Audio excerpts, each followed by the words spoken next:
Hello everyone. In this video, we will deep dive into the SQL count function and its variations, count, count star, and distinct count.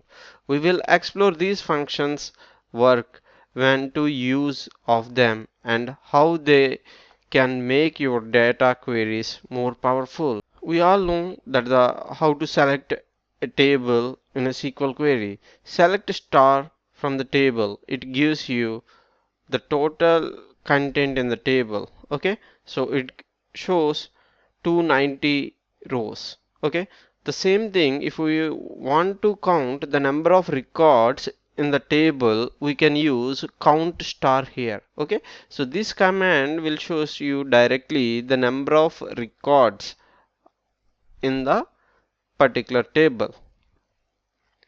In the same manner, a bit variation in the count function, we can count the number of records in a particular field. Suppose I am selecting here a title. In a title, how many records are there other than the null in that particular field? So for that I am using count title from that particular table. Okay, so let us see. So it shows 8. Even though there are 290 records in the title, the number of records that have data in the title are just 8 records. Okay,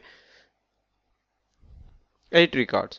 In the same manner, if I want to count again the distinct records in the title, okay, I need to add distinct before the title and execute this command.